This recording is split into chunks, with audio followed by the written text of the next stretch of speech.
What's up? Honor Hammer 26. I'm here to give you my ROH Survival of the Fittest 2009 review. Overall, this show was not that good. One of the worst ROH shows I've seen in a long time.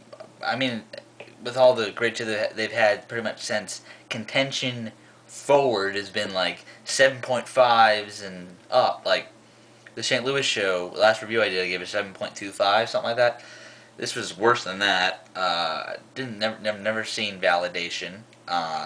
Never Say Die was better than this. It was the show before that. I mean, you have to go back. I think this might be one of the worst shows of ROH 2009 so far.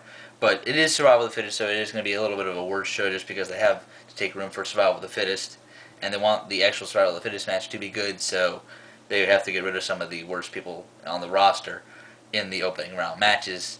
With that said, this is better than 07, and that's the only previous Survival of the Fittest I've seen for that reason. I mean, I bought 04 back on the Black Friday sale, but I still haven't seen it. But I know Sanders Rodman gave the actual Survival of the Fittest match from that year 5, so I can't wait to see it, though. But overall, this show, let's just get right to it. It's kind of okay. I mean, this is a skippable show. I don't even know really why I bought it, honestly. I actually think that Survival of the Fittest Finals was before Chase and Nightmare did their review. I wish I had not bought it before they did that, but Survival of the Fittest Finals is definitely, makes the show watchable. Alright, opener is the Young Bucks, otherwise known as Generation Me! I'm going to keep doing that, it's so much fun. Against the House of Truth.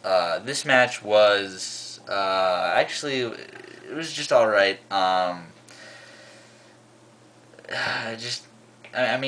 It's obviously the team they want to go over here, and House of Truth is a Midwest team, but this match had a little bit of a awkward feeling to it. I don't know what it was, and I thought these teams would have a little bit better chemistry with each other than they actually did. Maybe because they were told maybe not to go all out or something like that. Maybe only because they were the opener.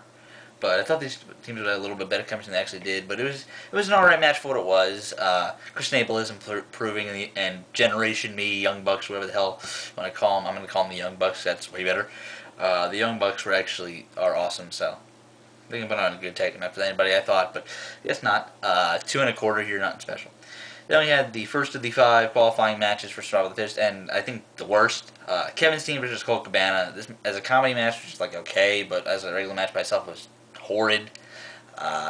This didn't go that long, and I'm glad because it was not that good. I mean, Colt's comedy spots, he's done better ones, even though he is very good, but he's done better ones. Just boringness throughout this entire match. Star and a quarter. Really just was better than D-Lo and Frankie the Mobster from Death Report 991. Give it that, which is not saying much at all if you've seen that match. Next we had probably the second most boring match of the Survival of the Fittest. Well, they got better, but Rhett Titus versus Roderick Strong. This match was boring again. I don't know what it is between these two. Rhett Titus does not have good chemistry with Roderick Strong whatsoever, and Roderick Strong just should have. This match should have went like 3 minutes. Roderick Strong could have been like squashy, and it would have been better than this. I'm gonna give it like star and 3/4. It was better than Steen and Cabana. That's not saying much at all. And it was obvious who was gonna go over here. Unlike in most of the other matches, I mean, a couple of them you could figure it out, but this is probably the most one-sided one of all the matches, so I thought this match shouldn't go that long at all, and they gave it a little bit of time, which pissed me off, so star and 3/4. Then we got the best of the Survival of the Fittest matches, or qualifying matches. Tyler Black versus Kenny King. This was very, very good, and apparently they have better matches than this one, so I really want to see that one, like at Chicago on December 5th. They have a better match than this, apparently. But this match was very, very good. These two have very good chemistry with each other. Just 2 up-and-comers in Ring of Honor. Kenny King is very underrated, very, very good in this match, and shows that he can work a little. This match went like, I think, 12, 15 minutes tops, and they put on a very good little match here. I mean, it was still barely good, but it was still good enough, and it was one of the only reasons to buy this show. Usually, with the Ring of Honor show, there were a lot of reasons. This is one of the only ones on this show. I'm going to get 3 1/4. Good job there to both those guys, because I know that that they kind of had to go after Strong and Titus and Cabana and Steen, but both those matches were bad, so way to get the crowd back into it. I mean, it's a good job they did. Then it went back down again. Petey Williams and Claudio Castagnoli. I didn't think these two would have very good chemistry because Petey Williams I mean, he works all right with bigger men, and Claudio usually works better with smaller men, but Williams usually works better with men around his size, so he can do the X Division kind of style with them. That's what he needed in this match, but this was just okay. Besides that, Claudio did a very, very impressive UFO, the running torture rack, and he dropped the hands. You all have seen it. It's very, very impressive. Nothing much besides that, though, in this match. 2 stars, 2.25. Yeah, 2.25. I'll bump it up a little bit because there were a couple of good moves near, even though the finish, which made it watchable and okay. Then we got the only other pretty much interesting match in the qualifying matches for Survival of the Fittest.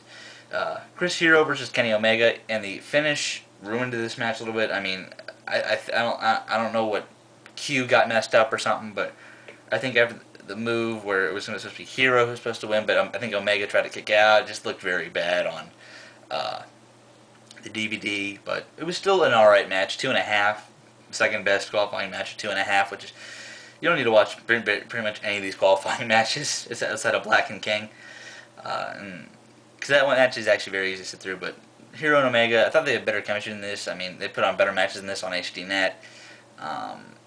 And I imagine if they were facing PWG for the PWG World Title, it would be way better than this. So there's that. So basically, advancing to the finals of Survival of the Fittest: Colt, Cabana, Roderick Strong, Tyler Black, Claudio, Castagnoli, and Chris Hero, along with Delirious, who Jim Cornette announced at the beginning of the show, make up the 6.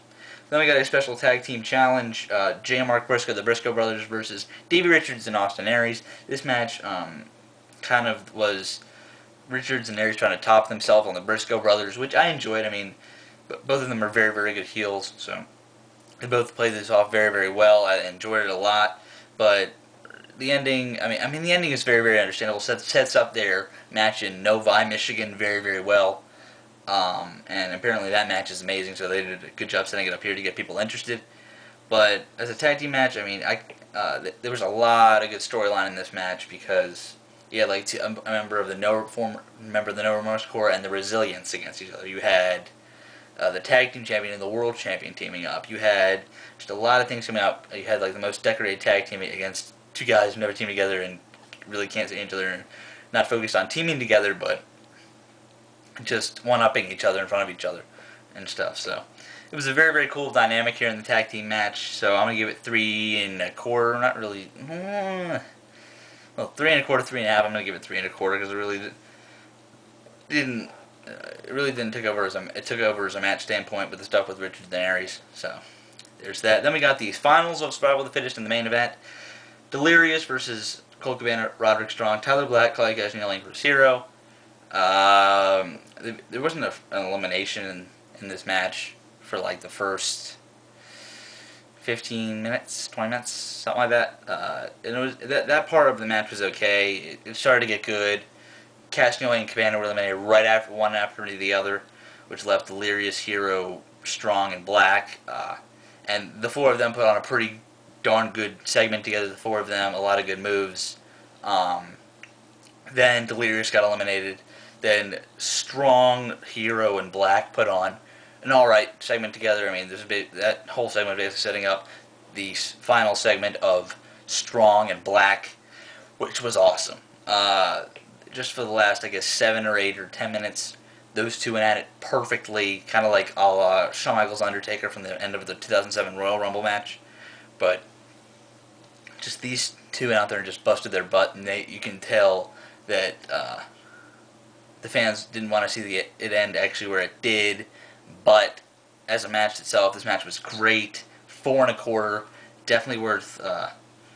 I mean, it's pretty much the biggest reason to buy this DVD. If you're into tournaments, buy it. But this is not a show you can own. I mean, if you want to see the Survival of the Fittest match, I mean, it's probably on XWT. But I mean, and Santa Maria was frickin' terrible in this show. I mean, that's one thing about downloading the show. You have to listen to Santa Maria.